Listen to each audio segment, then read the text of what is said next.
Hey everyone, and welcome to this explainer. Let's just jump right in, shall we? Today, we're going to deconstruct something that literally all of us grew up with, but we probably never stopped to actually analyze. I'm talking about classic bedtime stories. We're going to look at how these traditional fables use incredibly stark, completely black and white contrasts to teach some really foundational lessons about character, integrity, and, well, justice. By the end of this explainer, you're going to see the hidden machinery behind these ancient tales and exactly how they were engineered to shape young minds. So here's our roadmap for today. We'll start with the power of moral fables, then look at Tale 1, the lazy girl, followed by rewarding hard work. Then we'll pivot to Tale 2, the goose girl, explore punishing deception, and wrap it all up with the enduring lessons. All right, part 1, the power of moral fables. Let's establish exactly what kind of stories we're dealing with here. Because traditional fables, they aren't just entertaining little yarns spun to put kids to sleep. No, they are highly functional, highly effective educational tools. A moral fable is specifically engineered to emphasize a simple point. Virtue is rewarded, and deception results in total misfortune. It's all about cause and effect. It's teaching kids that their character, their actions, directly dictate their fate. And that's the core psychology we need to keep in our back pockets as we jump into our very first case study. Which brings us to Section 2, Tale 1, the lazy girl. So this story sets up a super classic family dynamic. It's really the perfect laboratory for our moral test. We have an exhausted old father and his 2 adult daughters. And the dad basically decides, hey, it's time for you two to take some responsibility and find work. The contrast here is incredibly binary. On one side, we have the diligent girl. She eagerly agrees to go out and find a job, taking her dad's parting advice completely to heart. That advice? Never refuse someone who asks for help, and always do your job to the absolute best of your abilities. On the flip side, we have the lazy girl. She absolutely refuses to get her hands dirty, claiming she'll, just do the housework.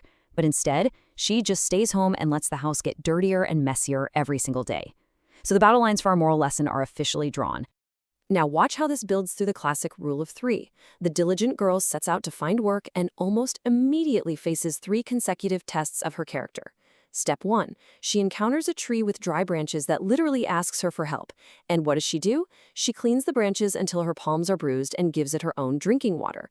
Step 2.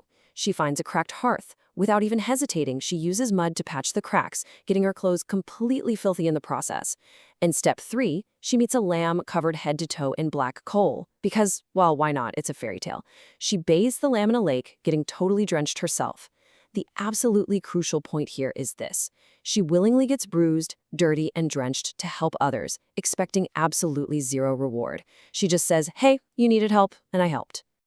Moving on to Section 3, rewarding hard work. In any good moral fable, true integrity is always tested one final time before the ultimate reward is handed out. So the diligent girl's journey leads her to a house owned by 7 fairies. They offer her a job, clean 6 rooms every single day, but absolutely never under any circumstances enter the 7th room. She does this diligently for a full year, and because she followed the rules, the fairies invite her into that 7th room to reward her honesty. And guess what? It is filled to the brim with silver and gold coins. She literally gets to roll in them, and whatever sticks to her is hers to keep. Talk about a payday. Meanwhile, the lazy sister, who is utterly jealous of this new wealth, sets out to do the exact same thing. But on her way, she rudely rejects the tree, the hearth, and the lamb. She manages to get the job with the fairies, but immediately gives into her curiosity and walks right into the forbidden 7th room. Instead of gold, she finds bees and bats that sting and scar her. Disobedience is met with immediate, really painful consequences. Now watch how perfectly the fable closes the loop on their journeys home. It's like the whole world reacts exactly to their past character.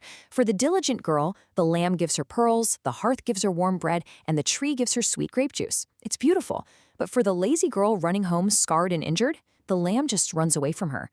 When she tries to take bread from the hearth, it actually burns her hands. And when she reaches for fruit, the tree physically leans right out of her reach. It's wild. Past actions directly dictate future outcomes. Virtue is rewarded, selfishness is punished. Simple as that.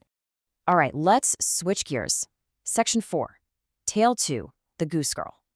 Our second case study moves away from that theme of diligence versus laziness and dives really deeply into honesty, deceit, and the incredibly dangerous consequences of stealing someone's identity. The whole setup here relies heavily on dramatic irony. We, the audience, know exactly who is who, which makes it so tense. We have a true princess setting out to meet a prince. She's been given a protective magic handkerchief by a fairy, and, get this, a talking horse named Falada. But on the journey, her servant becomes openly defiant and deceitful, refusing to even fetch a cup of water. When the princess leans down to drink from a river herself, she drops her magic handkerchief. Seeing the princess stripped of her magical protection, the deceitful servant strikes. She forces the princess to swap clothes, steals the talking horse, and threatens to literally throw her in jail if she ever tells a soul the truth. So the servant takes the royal place, while the real princess is relegated to being a lowly goose shepherd, alongside a boy named Conrad.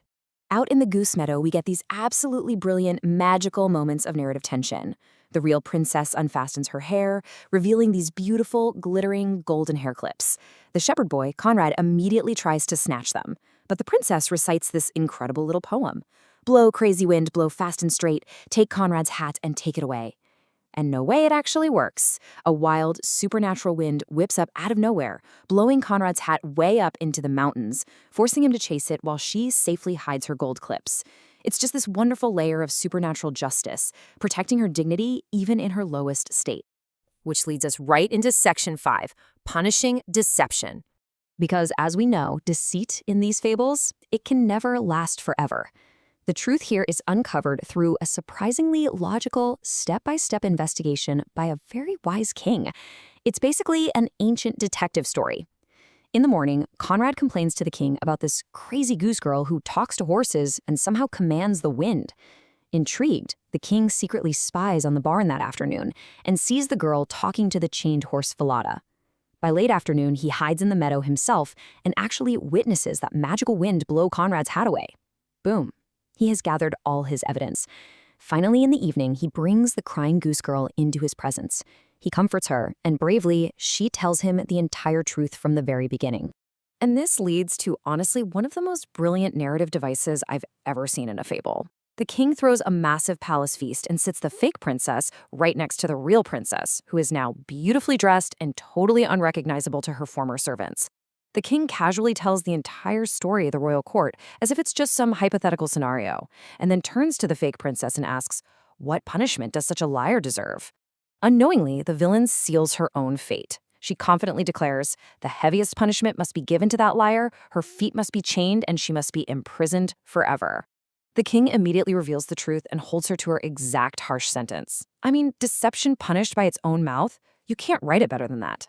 And finally, Section 6, the enduring lessons.